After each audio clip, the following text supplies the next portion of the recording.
Welcome, y'all. Hey, Sherry. Hey, Tammy. How you doing? I'm good. How are you? I am doing great. Awesome. This gorgeous spring weather. Yes. Well, today was a little warm for my taste. I'm ready for that breeze to come back and that zero humidity.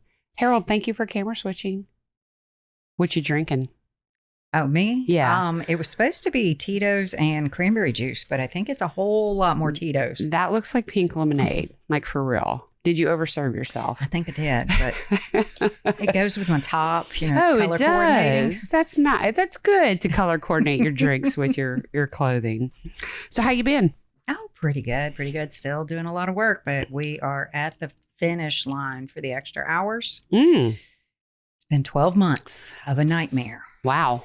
So you can see the light at the end of the tunnel. Yes, it'll be over June 22nd. Nice. Good deal. Yeah. And I'm already working on what has to happen For that month. Perfect. So I'm stoked. I've already got plane tickets. I was going to say, are you going on a trip? Yes.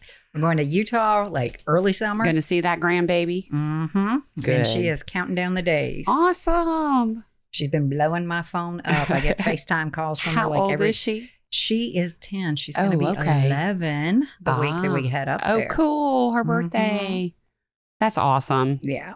So you got a story? I do. I'm ready. You're saying it very scary. Well, it's another evil woman. Oh, well, I feel like we've kind of been on a trend lately with evil women. I think I have. I mean, I know I've done a lot of evil women lately. So. I know my last story was a guy, but I think I've done a lot of really rotten women over the last year. They're making their way. Yeah. And I think it's always way more intricate when it's them. Yeah. Well, I mean, it's not a whole lot of lose their mind, kill everybody. Snapped. They say snapped, but when you look at them, you find that there was 3 years of planning. Right. I didn't snap. This was just my day of initiating my plan. Yeah. And I think this one might have had a snapped episode. I know she had something on Oxygen. I do love me some snapped. Mm-hmm. All right. So hit it. All right. So we're going to go back to November 20th of 1988. Oh, okay. In Thornton, Colorado. That's a suburb of Denver. And firefighters were called to a home that was engulfed in flames. Ooh. The homeowner was away visiting his wife. And wait, the homeowner was away visiting his wife? Mm-hmm, we'll get into that. Okay. I was like, did I say that? Did I hear that right? Did she say that right? All right. So, but the local firefighters knew who owned this home because he was also a firefighter. Okay. At this point, he had made his way up to dispatcher. All right. So okay. Yeah. I'm just going to be quiet. There are a lot of points where I want you to ask questions. Okay. Of course, I read a very long, convoluted book about this. And so I have a lot of details. You and your books. I have a lot of details that I didn't include because, we couldn't do a 400-page novel. Yes, we couldn't do a 4-hour episode. Yeah, well, we could. Well, I mean, we could. It would be a 4-parter. Yeah.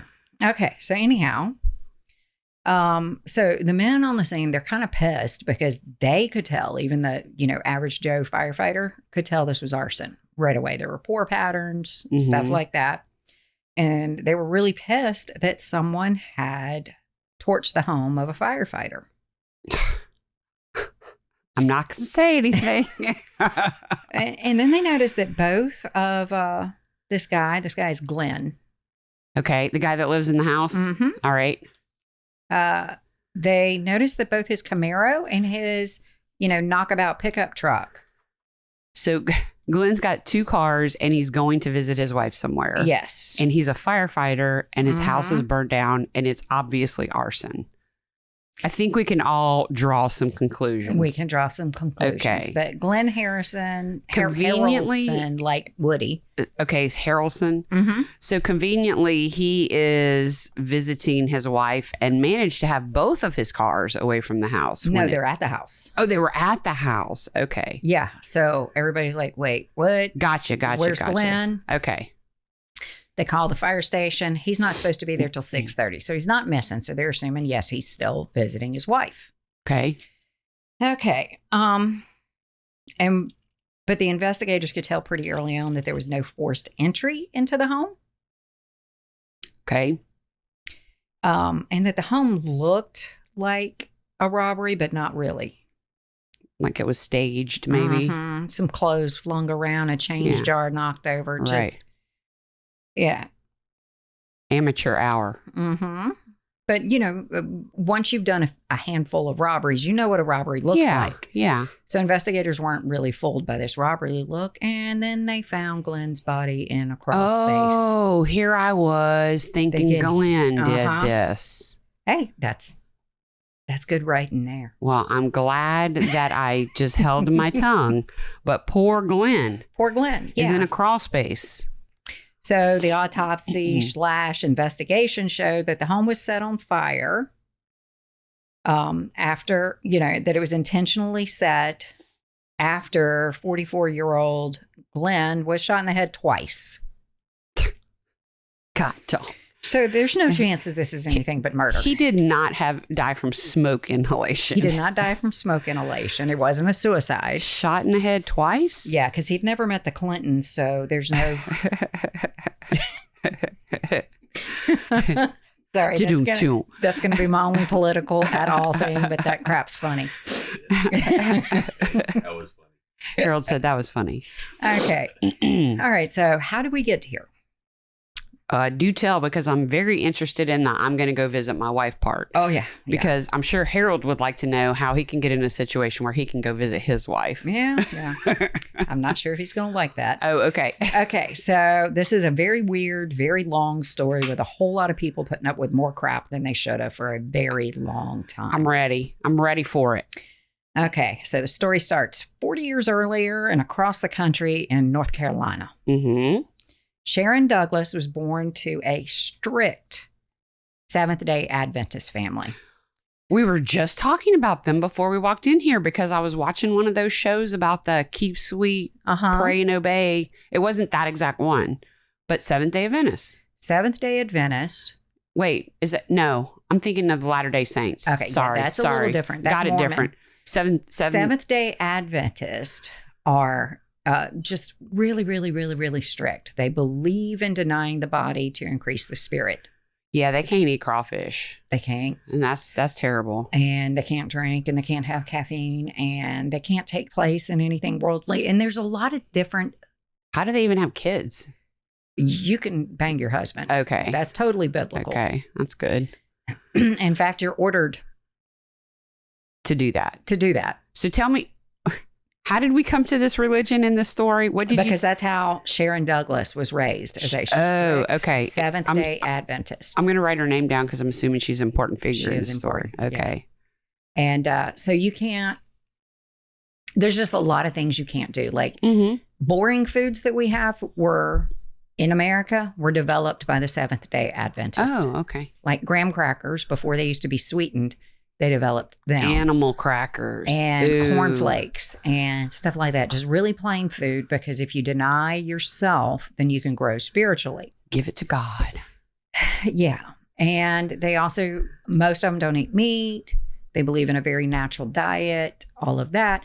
I actually like a lot of Seventh-day Adventists. Mm-hmm. They also believe that the Sabbath is Saturday, and they're very devout. And I like devout people. There's integrity. There's no shame here in that. Right. But apparently it calls... There is a bit of a spectrum. You've got like David Koresh on one end. You caused Sharon some problems with this, apparently. Okay, so Sharon's family was really on the extremely strict side. There was no radio, no dancing, no worldly things of any kind. Their mom would even disable the radio because she was born in 45. So, by the time it's 55, television is still not that big a deal. Right. Her mom would take one of the tubes out of the radio when she'd go to town to run errands so the kids couldn't sneak. Mm-hmm. Okay, so when Sharon's about 18-ish, she marries a preacher. Oh, okay. Mike Fuller. Well, that's all. I mean, considering her upbringing, that's probably the way it was going to go. Like, if they were that strict. Yeah. But is he a preacher of this religion? Yes. Okay, all right. And that would actually end up like to marry a preacher whenever you're from this kind of world. That's like the first lady kind of shit. That's exactly it. I mean, that is the marrying the doctor, lawyer, politician the kind upper of thing. echelon of the people to marry. Yes. Okay. So she marries this preacher and he's sent to Ohio. Okay. Whenever you're in a denomination, they kind of pick where you're going to work. Right. Okay. So being a minister's wife was so boring for her. Like super, super boring. Could she at least listen to the radio? Yeah, I think he let her do that.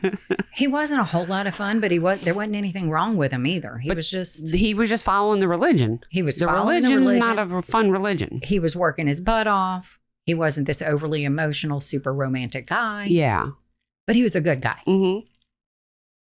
But it was also the late 60s when the rest of the world looked like they were doing exactly what they wanted to, whenever they wanted to. Yes. Free love. Mm-hmm. And she's stuck in Ohio instead of in San Francisco partying. She's serving punch at a church social in Ohio. Did you get the feeling that she loved this guy, or it was kind of like she did not set up, fixed, arranged marriage? Not arranged, but close she to did it. Want to call it off like after she sent out the invitations. Yeah. And her parents were like, oh, no. Bitch, you going through with this. We're down to, because you used to send invitations out 2 weeks ahead of time. Everything's done by then. Right. So, her dad actually said, this is going to be your best life that we have to give you. Yeah. We don't have a lot of money, but we can marry you well, and this guy will take care of you. Mm-hmm. And he would have. But she had a different thing in mind. Yeah. So she gets a job. Preachers don't make a lot.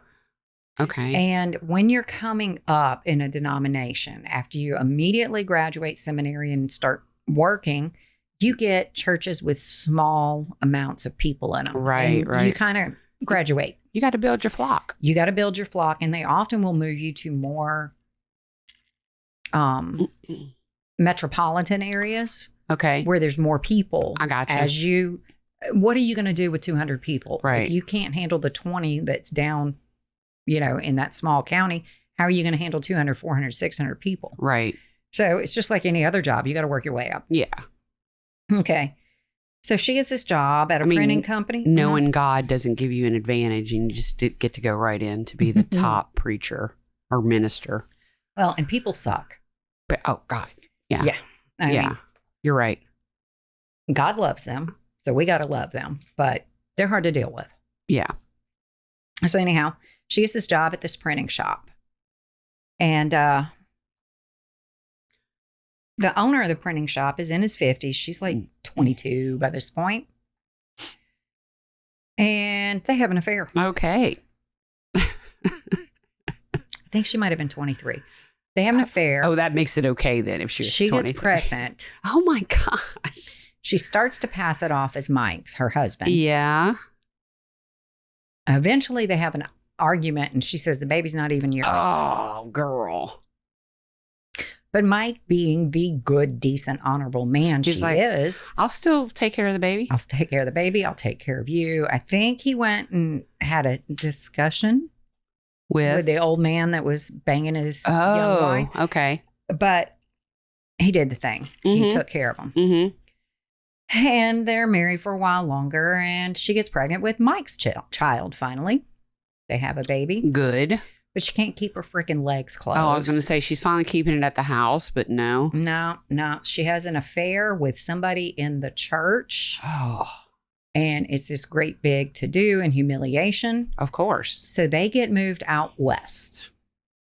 Was she pretty? Did you see a picture of her? She is not. Oh, wow. Okay. It's okay. She's got a bit of a horse face. Like it's a big head. Yes.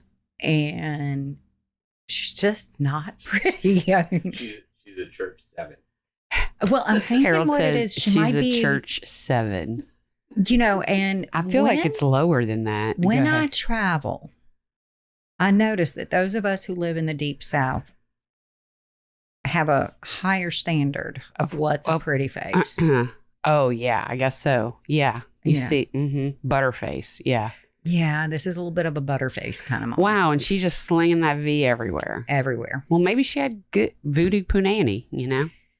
I told Dave she may have the magic vagina. That's it. She just might. But so they end up in Rocky Ford, Colorado. So they stayed together. They got moved somewhere else because of her slinging it. Yes. And I think it was a church elder. I can't remember. Wow. And for anybody that's not in a church. He probably didn't get pushed off anywhere. Well, for anybody that's not in the church elder is not a paid position, but they have all the authority. Yeah. Like they decide, like they vote on pastors, they vote on ground crews.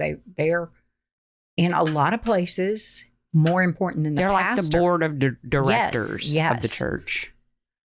And like each church has them. It's not like just one group of elders that goes to different churches. To the whole state or whatever. No. And so, but I think it was a church elder, but whoever it was such that there was no coming back from that affair once it was made public. Did she get pregnant by the church elder? No. Okay, good. Okay. So they end up in Rocky Ford, Colorado. All right. So this woman has slummed it from coastal North Carolina to now she's stuck in a small town in the mountains. Okay. Who's she going to throw it at now? Okay. Glenn comes along. No. And she definitely had people gossiping. She came from a denomination where women were not wearing pants.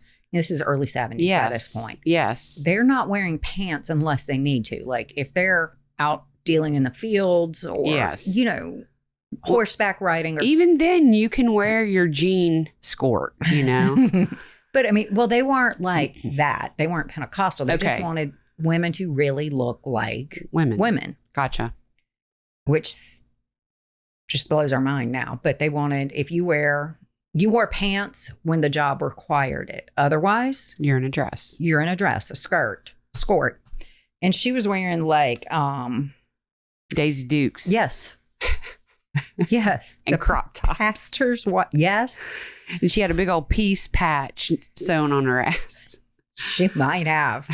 Okay. But she was dressing like a slut, walking around like that all the time. You know she was the talk of the town. Yeah. So, you know, like before, Seventh-day Adventist pastors are not making a lot of money. Right. And they've just been demoted effectively. Yes. So now they're living in a trailer. Not much more than that. And Sharon wasn't really a great mom. Wow. And she has 2 kids right now. Okay. She has 2. He has 1.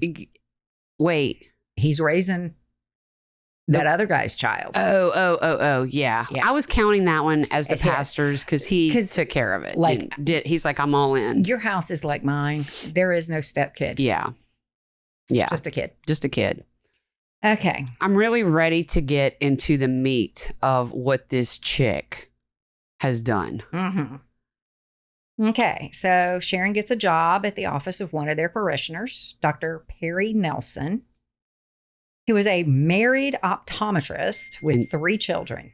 Then all of a sudden she started banging him.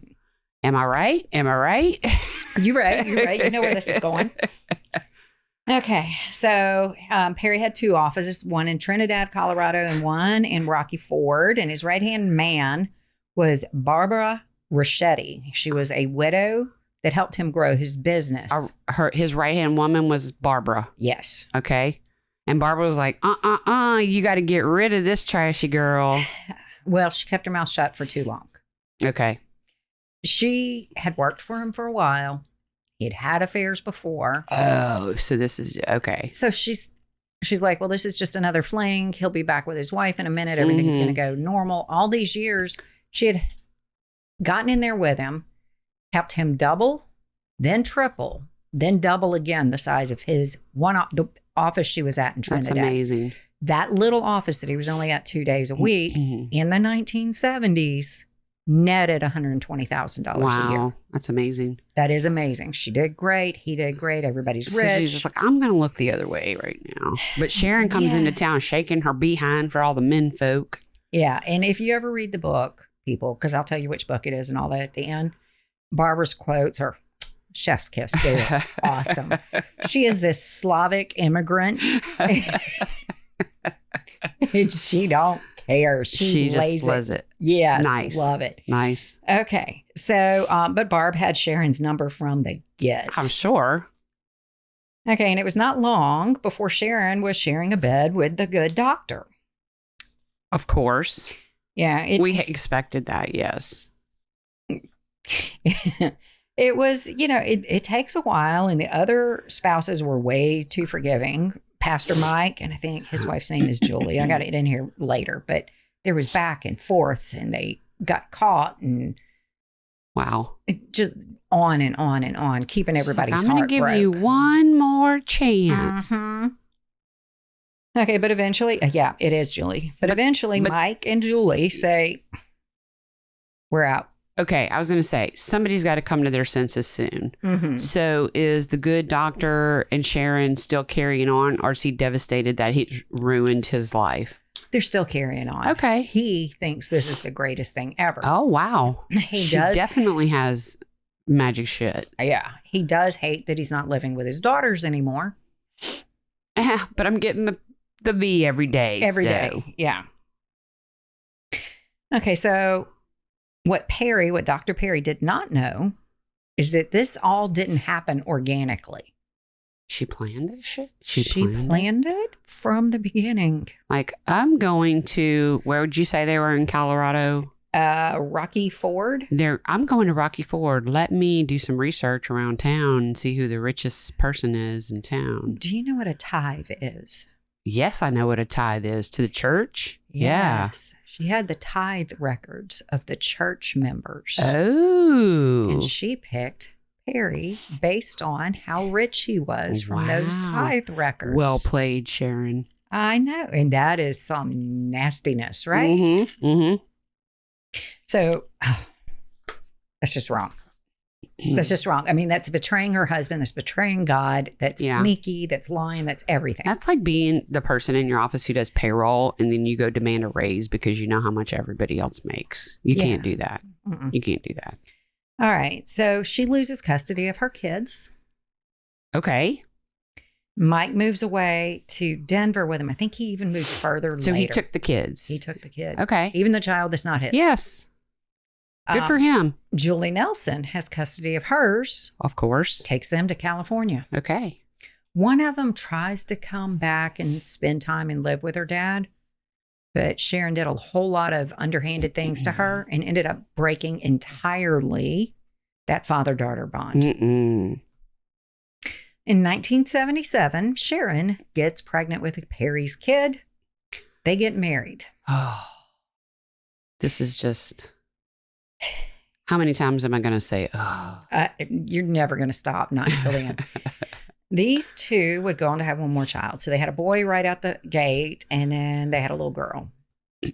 And they seemed pretty happy. Do you know about how old she is right now? Is she like 30 maybe? 77. Yeah, she's 32 at this point because she was born in 45. Okay. Yeah. So she and Perry built this huge mountain retreat. She called it the Roundhouse. All right. Up on a mountain ridge. They're living it up. And during the whole marriage, Sharon is sleeping with anyone she could, and she's spending like crazy. This girl has some low self-esteem. Uh-huh. All right. So I'm assuming she's not working at the office anymore. She's still working at the office. Oh, okay. She is not paying vendors. This bitch. She is ordering contacts or ordering glasses or whatever, because that's kind of her job is to, he does the prescription. And she wraps everything up. Yeah. So she's getting paid by the customer, ordering them and not paying the bill. Oh, damn. She is dragging everything Barbara built down to the ground. Dr. Nelson had never been a big spender. Like he drove just normal. Mm-hmm. He dressed just normal. Everything about him was pretty normal. I mean, he had enough money and he would spend it on certain things. If a family member was getting married out of town, he had no problem packing up the whole family, getting on a plane and going to the wedding, that kind of stuff. But he was not a big spender. He wasn't flashy. But Cher, on the other hand, she was. And she would just show up at the office and say, hey, I just bought myself a brand new car. Wow. Not, honey, I want a car. Yeah. Not, can we get another car? Right. Just did it. Did it. Mm-hmm. Eventually, she kind of drags the whole business down. I could see it coming. Yeah. And then the doc had to lay Barbara off. Yeah. Barbara should have, like you said, stepped in a little earlier. Because she was saying some stuff, and she tried to, just before the marriages fell apart, get him to see that this isn't doing him any good. Mm-hmm. But he was cooked by then. He was mesmerized. When Barbara goes to file for unemployment, turns out Sharon hadn't paid her unemployment insurance in years. That shouldn't be Barbara's fault. So Barbara can't collect unemployment. Wow. They had to downsize to a tiny little portion of a office space. They didn't have a retreat anymore. They still had their retreat. Oh. She wasn't letting that go. Okay. So has she at least realized enough to where it's like, okay, we really got to get our shit together, or I'm not going to have a gravy train anymore? Nope. Okay. So we can see none of this is going well. Yes. Everything's falling apart. Yes. And there's this couple that lives downhill from that mountain ridge from them. They kind of share a mailbox turnoff. Okay. Because if you live rurally, people, the postman doesn't come up to each individual house. Yes. They have a set at the end of the road. They have a set at the end of the road where, they can pull off and they'll fill up a couple of boxes. Mm-hmm. A lot of old people down here have little souped up golf carts so they can go get their mail. Check their mail. Yeah. I thought you were going to say hover rounds. Not whenever you got the gravel drive. Yes. You got to have the mule thing with the 4-wheel drive wheels. Okay. So anyhow, the husband of this couple that lives down there is this guy named Gary Starr Adams. And he is not what Cher would normally look for. He's got no money. Gary will work hard, but only for what he needs. But he's probably pretty. Not really. Oh, okay. To her, maybe he's pretty. Maybe to her. I don't know. She need a bad boy in her life. That's it. Okay. That's the biggest thing he had going on.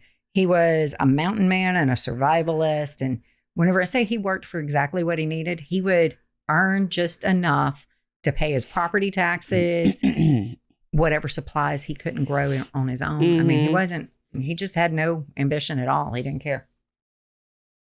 So Sharon sets her sights on him. And it does start to work, but he can't perform when he finally decides to cheat on his wife. Oh, he had a wife. Okay. Yeah. Wow. And they try to, walk a few times and it didn't work. He couldn't do it. I think this is what made her obsessed. She wanted something she couldn't get. Yeah. Eventually. I can turn you to my side. Let me work on this a little harder. Eventually they did, start having actual sex instead of, because she would tell him, it's okay. Just hold me. Right. Perry never holds me. Okay. So these two are hooked. And again, Perry puts up with way too much of this. His business is falling apart. His relationship with his children is falling apart. He knows about the affair. At points, he knows about it. I think sometimes he just ignored it. Blinds himself. Well, it sounds like a lot of people in her life just like, okay, I'm going to forgive you, or I'm just going to turn the other cheek. Not pay attention. Yeah, it's the weirdest thing. So the doc does that too. Yeah. He has no relationship with his kids. He's starting to drink. And oh no, Sharon is in love with someone else. And for a Seventh-day Adventist to drink, that's a really big deal. Yeah. Yeah. Okay. So Sharon and Gary start to plot how they can be together and Sharon can stay rich. Got to get rid of Doc. Mm-hmm. One night, and how weird is this, that they were all drinking. Gary, Sharon, and the Doc. Together? Mm-hmm. What? I know. Did Gary's wife say no, I'm out? I don't know what her feelings were about much. Okay. But she seems to mostly just stay in her cabin. All right. Okay. I mean, there was a couple of times that she got snarky with Sharon through the years. But so they stayed married? Yes. She's just like, okay, you can come visit me at the cabin. Yeah. Okay, so one night they got Perry Splits. Yeah, just shattered drunk. And when he passed out, they rolled him into the pool. Oh. So Did he drown? Sharon and Gary go inside, and a little while later, they hear Dr. Perry trying to come inside. He thought he fell asleep and rolled into the water, and it woke him up, and he got inside. Okay.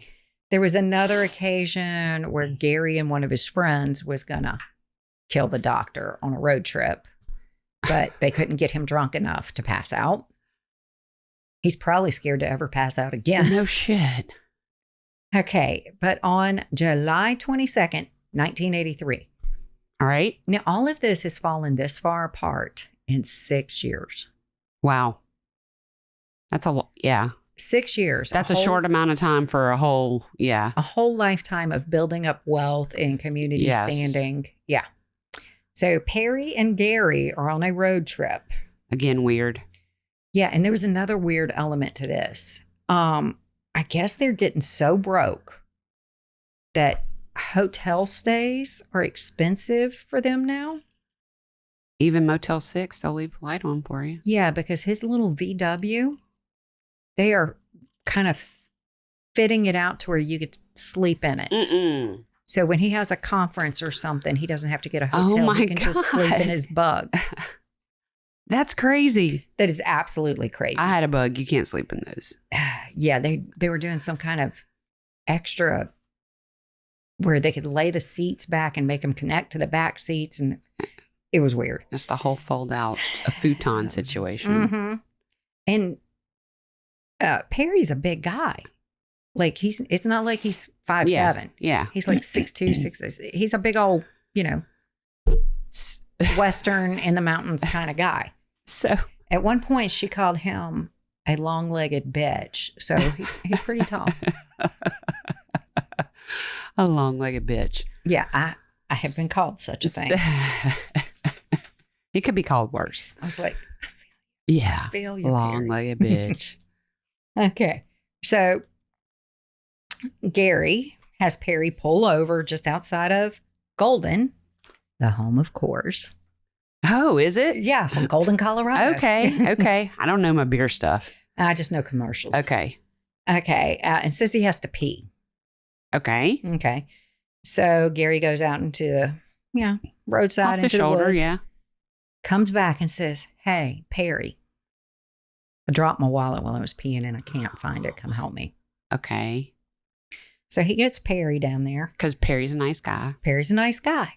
Let's do this, Perry. You're banging my wife, and I'm still going to help you go find your wallet in the middle of the night. Because you're helping me turn my VW in to a mini camper. Oh, that's horrible. Okay. So, and why not have a beer-related crime right there? Because they're drunk. Yeah. They're driving. Yes. He's got to pee. Perfect. They get down to close to a stream. Gary sees a big rock and whammo. This dude whacks Perry in the head. And so Gary's been doing a little bit of fake drinking. Oh. With some real ones. Okay. So he wants Perry to be schnockered. Right. And pushes him into the water. Now, I was going to say, he needs to, do something with in terms of the water, because this guy he doesn't go down easy. Mm-mm. Obviously. They've tried to kill him before. They have. So knocks him into the water, and this is July in the Rockies. This is when all the snow runoff is coming. Because, some places it's still snowing in June. Really cold. And this little stream is moving. So what Seriously happened? Moving. So he thinks that's it. And then up comes Perry like that second to last scene in an action movie where you think you killed the bad guy and he's back up. And he just gets back up. And so they're fighting, they're struggling. There was one point where Gary almost got drowned by Perry, but he managed to get the upper hand, got a bigger rock, bashed Perry again, held him down for a little while. The water took Perry away from Gary. And are we sure he's dead this time? Gary thinks so. He thinks so. And so then Gary goes back up to the roadway, gets the VW, rolls it downhill. Oh. Jumps out of it when it's going 20. The door slams. It hits the water. But what he forgot was fly out of the car if the door's shut. Sorry. What did he forget? He forgot that VWs are watertight. Oh. So this bug with the lights on is just floating down the road. So if anybody sees it, it's likely he's screwed. Well, it's likely that Perry will be found and saved. Yeah. Well, he's freaking out because fortunately for him, this is the 80s and the world isn't a 24-hour world anymore. Right. Or yet. Yeah. And so finally the bug starts to sink a little bit and the lights go out, which was the main thing he was worried about. Yeah. And it starts swirling in the river and gets brought around a bend. So he's like, whew. So he gets back up on the roadway, calls a friend, has the friend come pick him up, drop him off at Sharon's. He goes in, he says, it's done. She says, are you sure? Thank you. He says, yes. And the next day, she tells people that she had the best sex she had ever had in her life with Gary the night before. Wow. So obviously this turned her on. She's so stupid.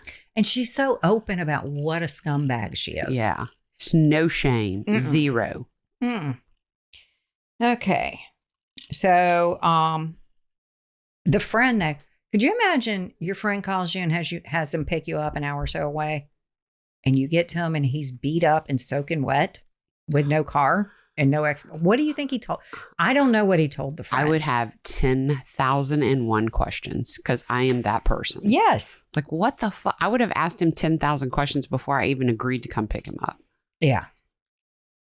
So Perry gets reported as missing. Because if I remember right, I'm not sure if it was this one or the other time they were going to kill him. He was supposed to be heading to a conference.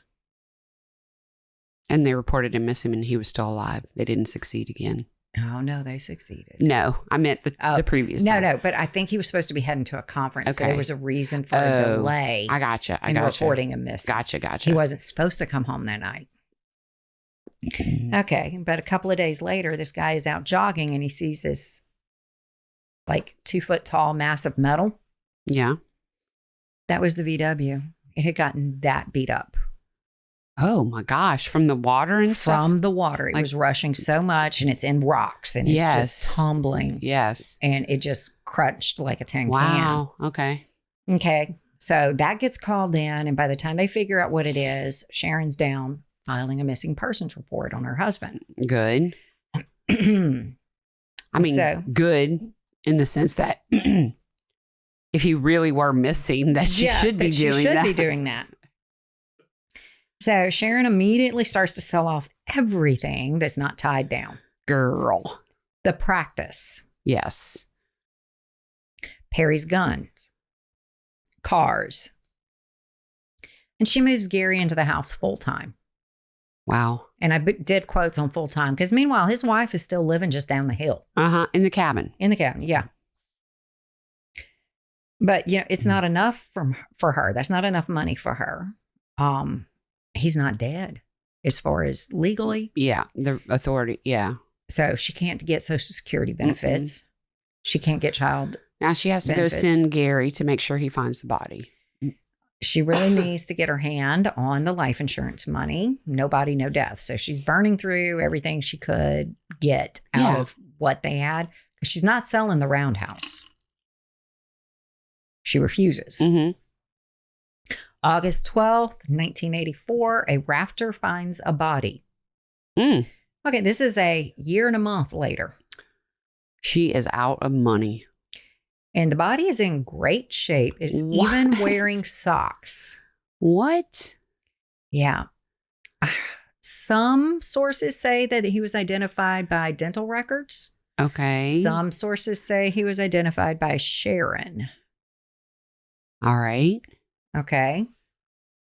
And he's immediately cremated and she gets the life insurance. Yeah. All right. And I don't know whether it was 400 or 250. I've got two separate sources. Either way, a substantial amount of money. A substantial amount of money in 1984. Sure. I had a class project in 1984 on spending $1 million. Mm-hmm. It was hard. Really? It was very hard. A decent home back then was like $225,000. Yeah. You know, the wildest cars out there were only like $100,000. Yeah.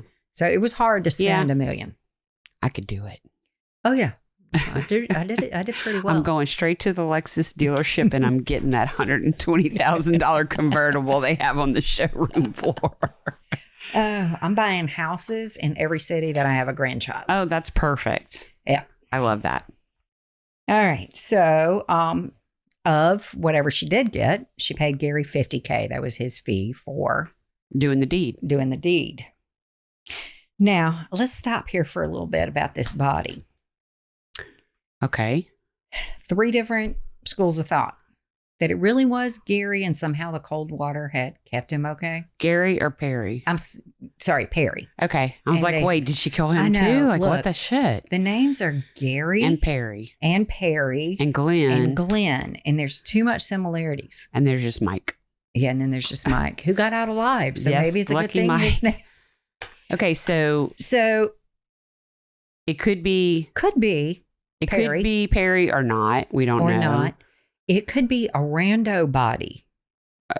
It was apparently decomposed enough where they couldn't tell from. But that happens real fast in water. Well, and it had been a year and a half. Like, I'm thinking the body would be bones by now, like floating down the stream. Yeah, I think so too. I think it would be even worse than bones. If this broke a car up that badly, you would be finding jawbones, or you wouldn't find a whole body. That's what I'm saying. The bones just went down the river. She went and eyeballed him and said, yes, that's my husband. No way. There's no way. No way. This person had their socks on. Yeah. Just from the length of time, even if it had not been rushing water, she wouldn't have been able to look at a person after a year and a half and say, this is my husband. This is my husband. Okay, so there's some sketchy shit involved here. This could be a person that was naturally there, and she just said, ooh, opportunity. That's my husband. Because one of the descriptions of the body when it was initially found was a 30-something-year-old. Well, Perry's in his 50s. And the 50s in 1988 was hard. 83 was hard 50s. I mean, it doesn't look like we look now. So there's that one. And then I think that there's a possibility that that guy that we never heard from again that was going to help Gary kill Perry. Could be him. Because he might have come looking for his share of the money. Yeah, maybe. He was supposed to be paid that night. I can say, I think it's safe to say that this was probably not Perry anymore. And she, some kind of way, whatever it was, got a body out there and claimed it as her husband. Oh, yeah. Because she wanted that money. Yeah. Yeah. You know, that was hundreds of thousands of dollars. Yeah. And then there's Social Security that comes in once your husband's dead, too. They had 2 children. Okay. So, yeah. She immediately got $400 a month in survivor benefits, which sounds like nothing now. But back then it was a lot. Yeah. Back then, $400 would have bought all the groceries and paid the light bill in a house. Yeah. Easily. Without even trying to scrimp, without even saying, turn that daggum light off. Yeah. Kind of thing. So, the weird thing is that Gary still won't officially leave his wife. I mean, it does cost money to get a divorce, so maybe he didn't want to spend some of his 50K on that. Down the hill. And he kind of goes back and forth. Oh, well, hey, whatever floats his boat. That's right. Yeah, it's a little weird. Okay, so Sharon starts looking for a side man. Because she's done with Gary, or she just needs a piece when he's gone. She needs a piece when he's gone. All right. He did have some legal issues and stuff, so he's away for a little bit. He's a little dramatic. And yeah. So she has several more affairs, and she even tried talking Gary into killing one of these guys. And he's like, why? There's no reason to. We don't have you're just dating him. And you're not going to gain anything. You're not going to gain anything. Yeah. Why would we do this? Still, Gary stays with her. He's hooked. So Sharon was looking in the paper one day in the spring of 1987 and ran across a new kind of personal ad. This one did not need a picture. And it's a good thing, too, because Butterface. Okay. Okay. So she's placing a personal ad? She sees these personal ads. Okay. And what you do is you call in and kind of pick different people that you want to leave a message for. And then you have phone conversations. I haven't heard of that. Okay. Okay. She does not look good, but she is inherently sexy. All right. All throughout the book, we had most men were just completely taken with her. All the women were like, she's a slut. She's a slut. Watch out. Some men who like really, really loved their wives, they were like, honey, I can't be in the same room with her. Yeah. She's going to eat me alive. But for the most part, men loved her. Women hated her. All right. Okay. So, she runs across this guy, Glenn Harrelson. Here we go. I was wondering when Glenn was finally going to come back. In 1987, Glenn. Yeah. By 1988, they find Glenn dead in a fire. She markets herself as a recently widowed woman. This is earlier than 87, but she markets herself as just bear with it. Okay. As a recently widowed woman that is very religious and lonely. Good Lord. And Glenn was way nice. He was a Vietnam vet. He was a fireman. He was the biggest prankster in the fire department. He was just a great guy. Just a great guy. And so that's kind of the biggest difference between him and Perry. Perry was never faithful to his wife. He was a good employer before he met Sharon, and he was a good father before he met Sharon. But he had already cheated. But he was still a selfish liar, and he caused a lot of harm to Julie, if nobody else, in that. And if he didn't act like that, if he knew how to keep his pants on, there'd have never been a Sharon. Right. Yeah. Okay. Glenn's marriage, he had gotten married right after Nam. It had just died. Oh. He was a big risk taker with money and with just about everything else. And his wife, she was like, no. She was like, I can't keep doing this. And then, we've had this discussion so many times that sometime along 1978, 79, the whole country got divorced. This is one of those. Yes. She was just on Christmas Day. It became acceptable. Yes. On Christmas Day, she told him to move out. Girl. Broke his heart. But he did it. He did it. He moved out. He respected her. He did. He respected her. He did not date until she had signed the divorce papers after a year's separation. Okay. He did try to get back with her. He tried. Yeah. He's like, I don't want to lose my family. I don't want to lose everything we worked for 20-something years on. Yeah. She didn't want it. So he decided to start dating. He tried like the singles group at church, but all of those people were like 25 and 30. Yeah. No. He was like, yeah, I can be friends with these people. I can talk to them. We can talk about how we get through this. We can pray together, but I'm not going to date a 24-year-old girl. Yeah. Unless it's Sharon. No, I know she's no longer. I know she's not. Yeah. Okay. So, he tried the personals, and Sharon was the second person that he went on a date with. Okay. Oh, guess it was about 1987. So the two get married on June 2nd, 1988 at the courthouse. Yeah. This bitch wore shorts to her wedding. Well, I mean, her ass do be looking good, okay? But they did Look later. at that girl with today's Dukes on. Mm-hmm. But could you imagine? No. I mean, I wore a Halloween costume to our wedding, so yeah, maybe I could imagine.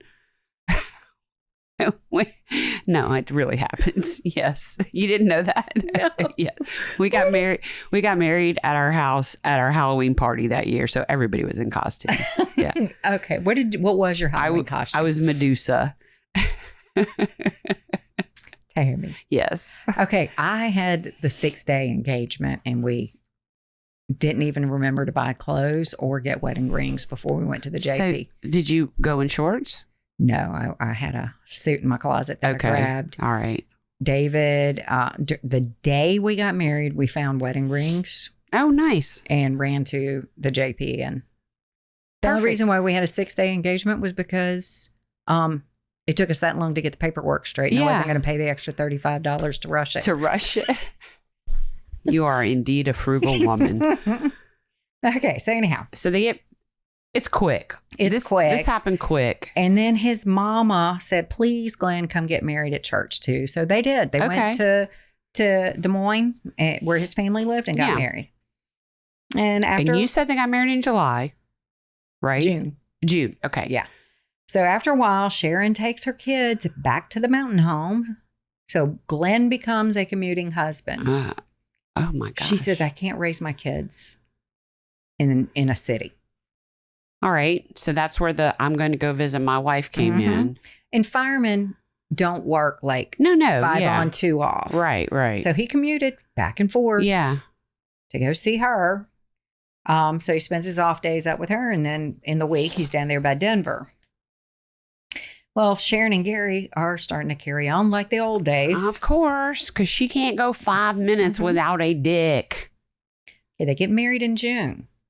On November 15th, Sharon tells Gary that he needs to kill Glenn before Thanksgiving. Wow. Because Glenn's mom is going to come see them for the holiday, and she is not spending the holiday with Glenn's mom. Oh, my gosh. Well, that's when you said that they got married in June, I looked at my notes, and I was like, June to November. But so she dated him fast, they got married fast, and she killed him fast. Yeah, and they thought about another car accident. According to Gary, water or fire are the best things to get rid of evidence. Gary knows his shit, right? But they could not get Glenn to drive his Camaro up to go see her. Seemed like he'd want to drive his Camaro. He was very particular about his Camaro. He would very rarely drive it around Denver because he was trying to keep the paint pristine. Okay. Okay. All right. So he would only come up and see them in the big 4-wheel drive with the snowplow attachment. Yeah.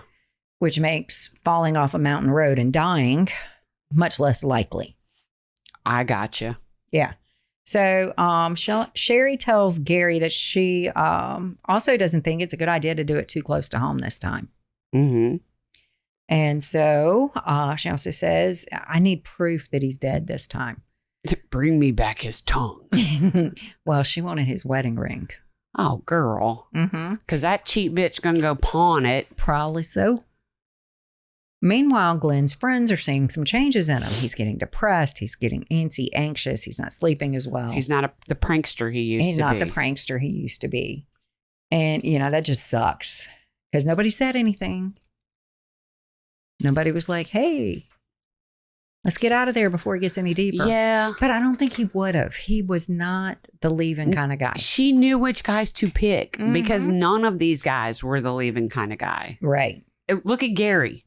He's even killing people for her. Yeah. Of course he won't leave his wife, but that means he's not the leaving kind of guy. You're right. Okay. So on November 19th, Gary shows up at Glenn's house after 8:30 p.m. Does Glenn know Gary from when he goes to visit his wife? Because they're neighbors. Yeah. All right. Okay. Shows up at Glenn's house, uses the key that Sharon had given him. Good Lord. He is armed with a pipe and a .22. Sharon had told him, hey, if you want this to look like a robbery, hitting him over the head with a pipe is smart. But Gary doesn't know how to stage a robbery. And even then, there's nothing wrong with staging a robbery and having it go out as gunplay. I mean, how many people died in a robbery and got killed with a lead pipe? That's some clue bull Why crap. are you coming to rob somebody with both a gun and a pipe? Yeah. I never thought of that part. Yeah. You're right. You're absolutely right. She played Clue a couple of times and thought she was a criminal mastermind. Yes. This is not Mr. Here, I'm going to give you a revolver and a candlestick. Now, you go take care of this, however, but I want you to bring his tongue back to me. Okay, so Glenn goes inside and he waits because, Gary goes inside, he waits. Glenn's supposed to be in at 9 p.m. On the dot because that's the kind of guy Glenn is. Yeah. Everything about him is predictable. He does what he's supposed to do. He's got a routine. Okay, so Gary hits him on the head. Her husbands are way tougher than her boyfriend. So Glenn lands on his knees, gets back up, and starts to beat the crap out of Gary. Yeah. And even eventually got Gary pinned to the floor, got the pipe out of his hand. Gary has to pull the .22 out of his waistband and shoot him twice. There you go.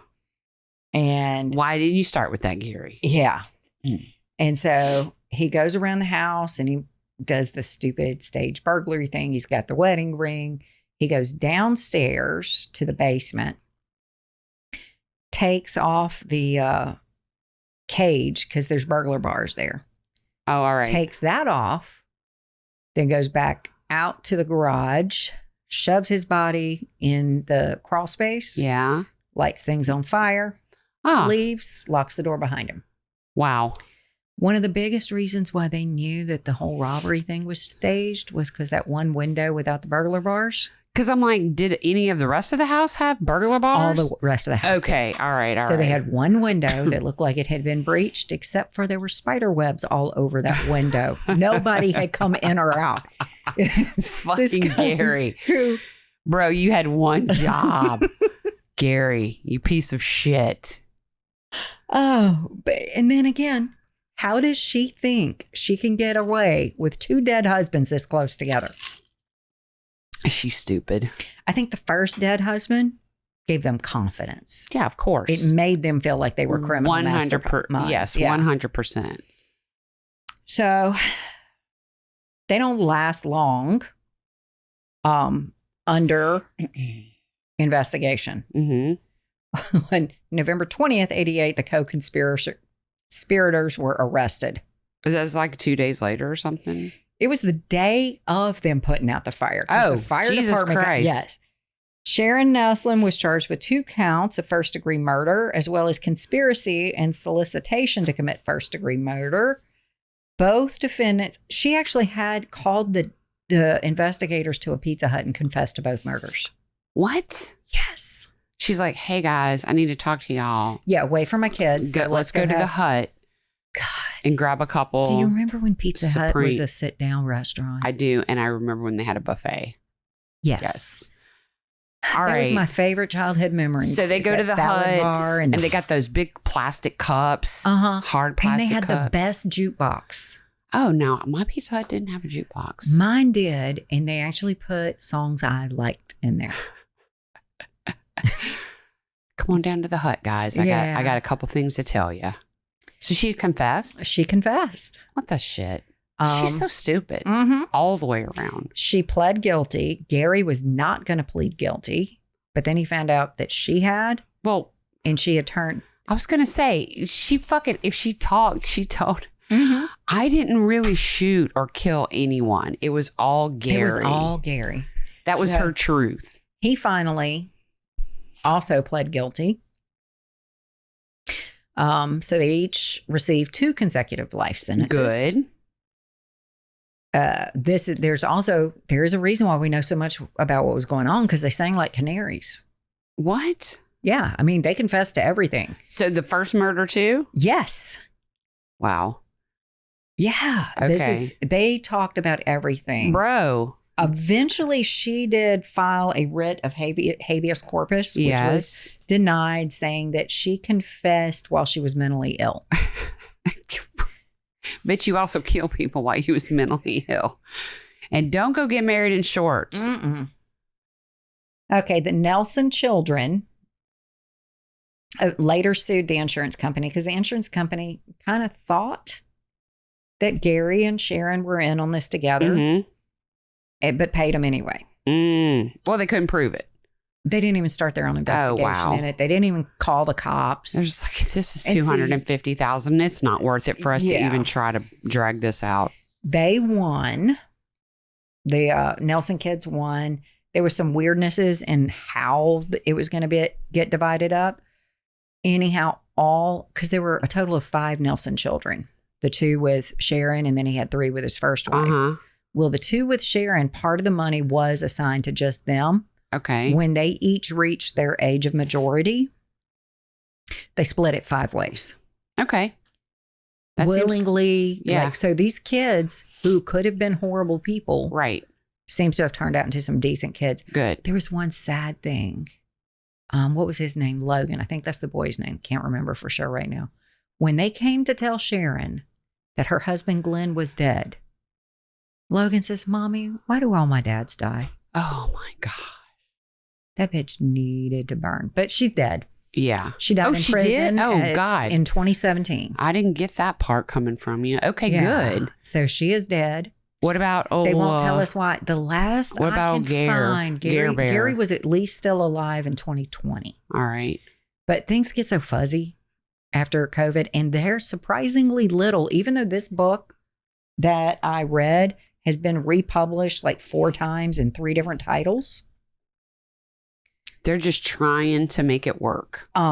There's very little online. There's no Wikipedia page on this. Wow. On any of them. That was hard. They're not on Murderpedia because I wanted a timeline. Yeah. Those are great places to go for timelines. Mm-hmm. And because I've been looking and reading at this book for like 3 weeks, I didn't keep notes with me everywhere I was reading Right.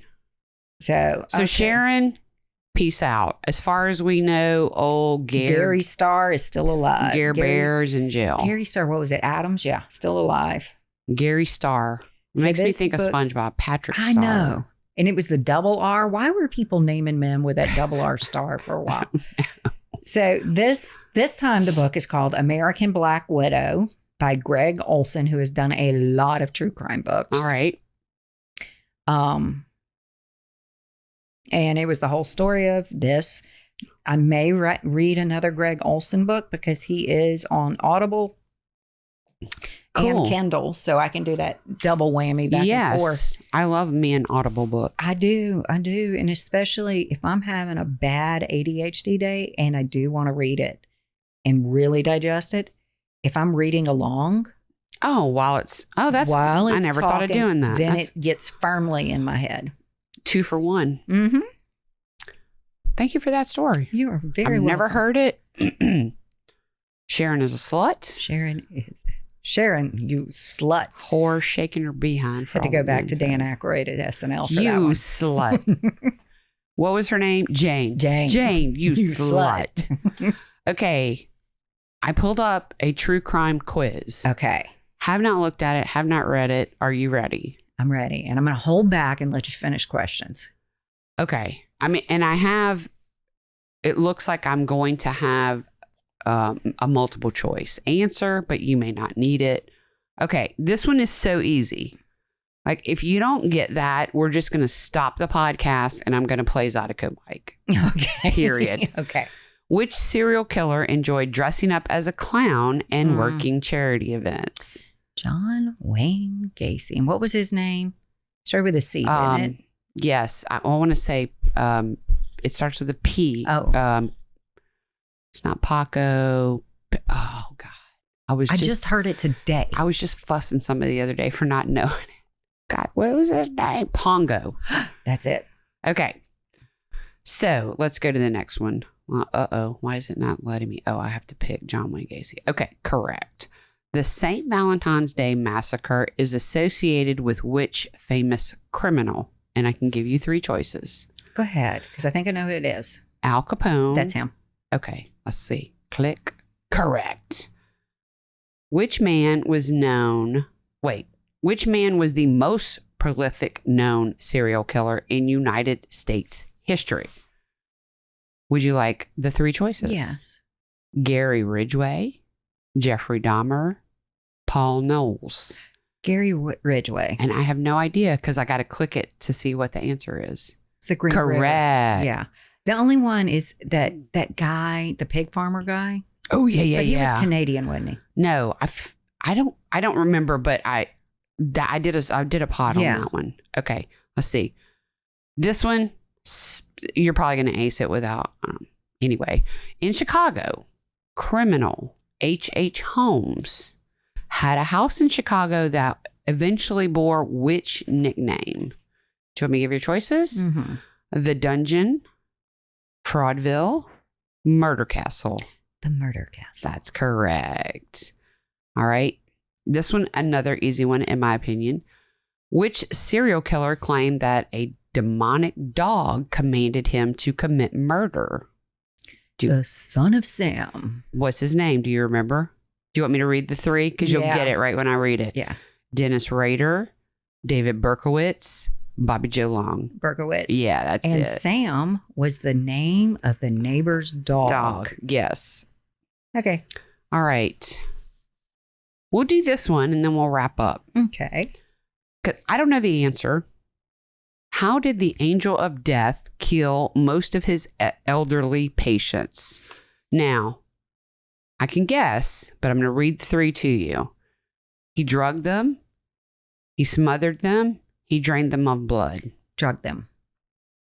Yes, you got 100% of the answers correct. Although I wish they had named him instead of called him the angel of death, because he's not the only angel of death. I know. I was about to say, I feel like there's more than one. Yeah. Which one are we talking about here? We are talking about the kind of dumpy nurse guy that did mostly insulin. Oh, yeah. That's a hard one to, yeah. Mm-hmm. Yeah, that's pretty good. Yeah. Pretty good way to do it. Okay. Wow. Again, thank you for that. You are so welcome. I love a slutty woman story. And she got it in the end. And since they didn't release her cause of death. She probably got it in the end way more times than just that last. Yeah. Yeah. Harold's just shaking his head. Yeah. He's had it up to here with us. He doesn't even want to look anymore. Thank you for camera switching, honey. All right. So let's do the biz. Okay. All right. So if you guys want to help support the show, go to Patreon/grits, Patreon/grits. We're on Facebook. We're over 900 subscribers on YouTube. Mm-hmm. We're getting close. TikTok, I think, if it's still a thing. We still have a thing, but we haven't posted anything. Okay. We need some shorts. All right. Also, go to our website, www.gritswithasideofmurder.com, and check us out. Absolutely. And y'all come over and have a chat with us on Facebook. Yes. The Gritsters, family, friends, and fans, the Effers page. Ma'am. And we have gotten a bunch of new funny people. Yes. And I want to thank Lori. She's been so active. I love when people come on there and they're just like telling their shit. You know what I mean? They're just like real with their shit. I love that. Give us some funnies. Give us some stupid. Yeah. We're fine. Bring it on. Yeah. She did reach out to me and she says, "Can I post whatever?" And I was like, if I don't like it, I'll delete it. But yeah, other than that, you can. We haven't denied anyone's post yet. No, I've only one person was a bot that tried to sign up. Yes. So I kicked him off. Other than that. That's why we have the questions, because it helps keep the bots out. He did make it through. And when I checked his profile. Yeah. You're like, he had 2 photos posted ever. And they were both posted within 36 hours. So not a real one. All right. Is that it? That's all. All right. We love y'all. Tell your mom and them to listen, and we're going to let Zydeco Mike take us out.